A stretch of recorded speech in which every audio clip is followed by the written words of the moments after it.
What's interesting about your piece there, Keith, is I really enjoyed, and I'm not sure if you found this as shocking as I did. And maybe it's just because I'm on the internet too much. And I'm definitely on the internet too much. But maybe who isn't?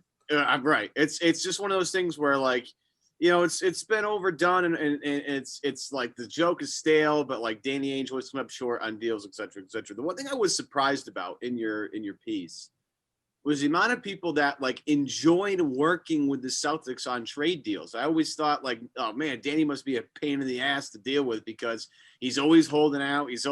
They're always getting close, but never getting over the goal line. Like, it always felt like to me, like, if you're the team on the other line, it must be so frustrating. But one thing to me that I found interesting, Keith, and I was going to ask you the same question, was interesting to you to find out that so many people that you interviewed throughout this entire process had, very positive things to say in terms of dealing with Danny and with Mike and the rest of the brain trust inside the Celtics organization.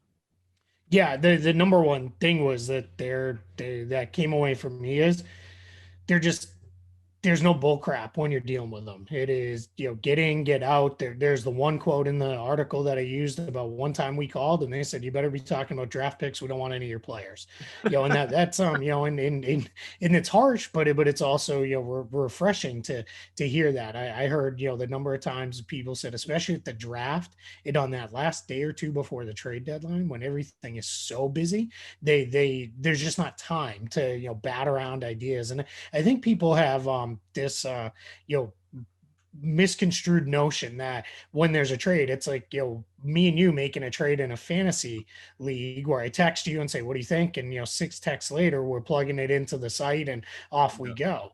It's not usually like that. These are things that are usually conversations over, days and days and days. And as much as we may all sit around and talk through, trades and make things up, this is what these guys do all day, every day. And it's sometimes as simple as, what do you think about player X? Where are you guys at on player Y? I notice he's not in your rotation. I notice you're not doing this with him. What's going on there? And those kind of things in that relationship piece, which I think with Ainge having 18 years in the league now, he knows everybody. There's only 3 teams he's never made a deal with: Chicago, Toronto, and San Antonio. San Antonio doesn't surprise me. They don't make any trades really ever, especially in season. And then Chicago, they haven't made a lot of trades either. And then Toronto, division rivals, so that doesn't necessarily surprise me either. So those are the only teams he's never made a deal with. He's been part of big deals. He was part of the biggest trade in NBA history: 5 teams, 11 players, all, draft picks and draft rights were thrown around. He's also been part of the, small salary dumps, Jabari Bird, sending him off with cash to the Hawks and those kind of things. So I think that is a sense of, when you call the Celtics, you're going to get, how do I put this? You're going to get something done, or you're not going to get something done, but you're not going to spend forever trying to get there.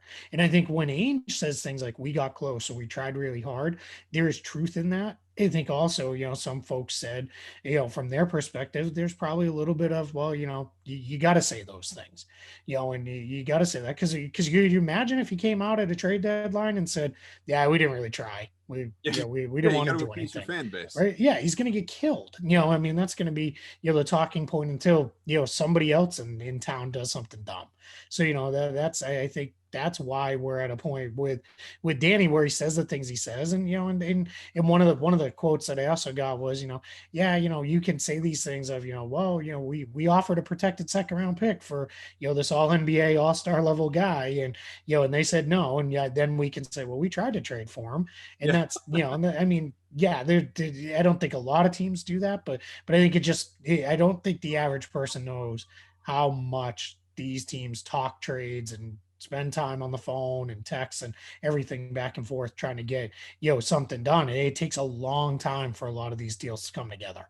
Well, it's the whole, like, yeah, we checked in on James Harden, but you can't have Tatum, you can't have Brown, you can't have, maybe exactly. You can't have Smart, Kemba, we might not, like, at a certain point in time, it's like, no, we will not give you James Harden for Shemi Ojale and picks. Yes. That's not going to work. I'm sorry. The money doesn't add up.